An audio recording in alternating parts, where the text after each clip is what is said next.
Hello, good morning everyone. और बच्चे कैसे चल रहा है पढ़ाई वगैरह? तो अभी हम जो बात कर रहे हैं वो आखिरी के एक महीने में किस तरह से अपने आप को रखा जाए ताकि जेई मेंस जो 24 जनवरी से स्टार्ट होने वाला है उसका बहुत ज़्यादा प्रेशर आपके ऊपर हावी ना हो जाए। हम आपको कुछ टिप्स वगैरह दे रहे हैं, उसको बहुत ध्यान सुनना है। बहुत ही बेसिक डाउट है और बच्चों से ही वो डाउट आई है, सर आखिरी के समय में हमें कैसे पढ़ना चाहिए। सपोज दैट अगर मान के चलो सर मेरा मैथ्स अगर खराब है तो मान मैं क्या करूं, फिजिक्स केमिस्ट्री ओके और मैथ्स थोड़ा खराब है तो ऐसे में क्या करूं। तो बहुत सिंपल सी बात है, आपको करना क्या है, सारे फॉर्मूलेज सही तरीके से उस पर एक एक एग्जाम्पल जो क्लास नोट्स में टीचर करवाए हैं उसकी प्रैक्टिस करनी है और 5 साल के पीवाईक्यू को लिख के ना कि सॉल्यूशन देख के, फिर से याद रखना, लिख के ना कि सॉल्यूशन देख करके 5 से 6 बार जो है सो प्रैक्टिस कर लेनी है। अब 5 से 6 बार प्रैक्टिस कैसे करोगे? 2-3 बार में आपको तो सॉल्यूशन की हेल्प पड़ेगी, लेकिन उसके बाद अगर हम बात करें तो उसके बाद आपको सॉल्यूशन की हेल्प नहीं पड़ेगी। उसके बाद आप जो है सो डायरेक्टली सवाल को देखने के बाद बहुत तेजी से स्टेप में कन्वर्ट कर सकते हैं। ठीक है, तो ये एक बहुत ही टिप्स हुआ। अगर मान लो किसी बच्चे का फिजिक्स में प्रॉब्लम्स है, उससे कंसेप्चुअली इतने स्ट्रांग नहीं है, तो आप कुछ ऐसे टॉपिक्स को चुनो जो आपको बहुत स्कोरिंग कर सकते हैं। जैसे अगर मैं बात करूं फिजिक्स में तो वर्क, पावर, एनर्जी और न्यूटन्स लॉ ऑफ मोशन, आप रोटेशन सेंटर ऑफ मास को छोड़ करके आप डायरेक्ट हिट पे आ जाओ। उसके बाद आप डायरेक्टली जो है सो 12th वाले पोर्शन जो कि आप 12th बोर्ड के प्रिपरेशन हाल फिलहाल में किए रहते हो तो कुछ ज़्यादा प्रॉब्लम नहीं आती है। आप इलेक्ट्रोस्टैटिक करंट पे जाओ। उसके बाद में आप जो है सो ऑप्टिक्स को छोड़ते हुए अगर आपको लग रहा है इनसे परेशानी है, ज्योमेट्री में नहीं आ रहा समझ में, तो मॉडर्न को अपने कंट्रोल में ले लो। आउट ऑफ अगर हम बात करें 20 ऑब्जेक्टिव, अगर आप जो है सो 15 ऑब्जेक्टिव या 13 ऑब्जेक्टिव भी सॉल्व करके 5 सब्जेक्टिव में से 3 सब्जेक्टिव आप सॉल्व करते हो, 10 में से आपके पास ऑप्शन होता है 5 का, अगर आप 2-3 भी सॉल्व करते हो ऑन एन एवरेज, अगर हम बात करें आउट ऑफ 25 क्वेश्चंस अगर आपने 16 भी क्वेश्चंस के अराउंड भी आपने कर लिया तो बहुत अच्छा है। केमिस्ट्री इस बार का सिलेबस कम है तो आपको वो बहुत ही राहत पहुंचा सकती है।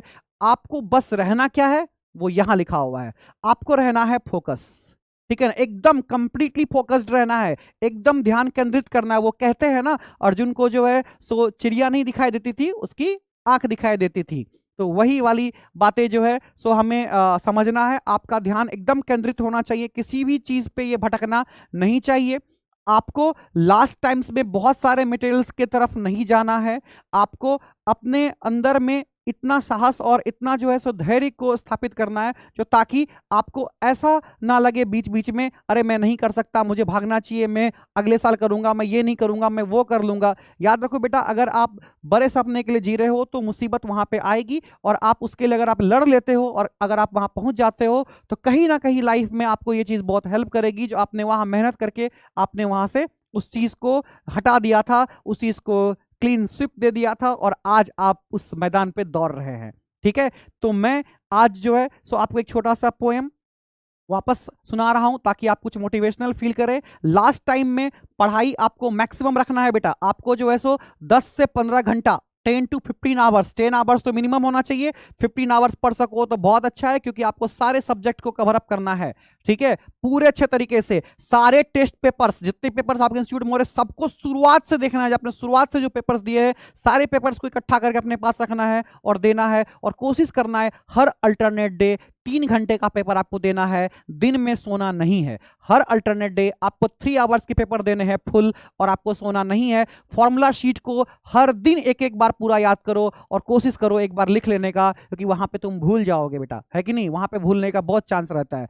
ठीक है, तो लिख लिख के प्रैक्टिस कर लेना है आपको, है ना। होप सो मैंने आपको सारे पॉइंट्स आपको क्लीन जो है क्लियरली समझा दिए हैं।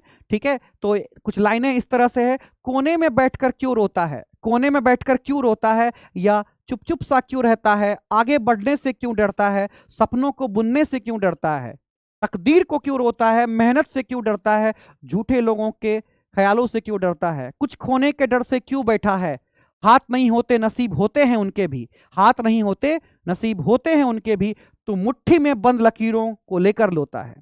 भानु भी करता है नित नई शुरुआत, भानु भी करता है नित नई शुरुआत, सांझ होने के भय से नहीं डरता है, मुसीबतों को देखकर क्यों डरता है, तू लड़ने से क्यों पीछे हटता है, किसने तुमको रोका है, किसने तुमको रोका है, भर साहस और दम बढ़ा कदम, अब इससे अच्छा कोई न मौका है ना। आपको बहुत ही अंदर से एनर्जेटिक फील करना है और इस चीज पे हमेशा ध्यान रखना है भाई, आपको फोकस्ड रहना है, आपका ध्यान लास्ट समय में ना भटके, आप लो फील ना करो, ठीक है। लास्ट मौका है, फाइनल डेस्टिनेशन पे ही जो है सो चीजें बदलती है। आप जो पूरे साल करते आए हो वो बदलना नहीं चाहिए, वो आपको उसी तरीके से उसी साहस के साथ आगे बढ़ना है। कुछ चीजें निगेटिविटी आपके दिमाग में अभी आएगी, क्योंकि अभी आप सेल्फ और अकेले में बैठ के पढ़ाई कर रहे हो, आप हो सके तो घर पे चले भी गए हो, बहुत सारे एक्सपेक्टेशन होगी बहुत सारे लोगों की आपसे, आपको उन सब चीजों को अभी फिलहाल के लिए दूर रखना है। और आपको क्या करना है, कैसे करना है, ये आप तय करेंगे। और जो आपके गुरु हैं, जो आपके फैकल्टीज हैं, टीचर्स हैं, आप उनके साथ कंसल्ट करके आप जो है सो उनको जो है सो कंप्लीट करोगे। ठीक है बच्चों, होप सो मेरा ये सेशन जो है सो आपको बहुत अच्छा और मोटिवेट फील कराया होगा, और उम्मीद करता हूं जो आप बहुत अच्छा परफॉर्म करोगे। बस एक लाइन याद रखना बेटा, B stronger than your excuses.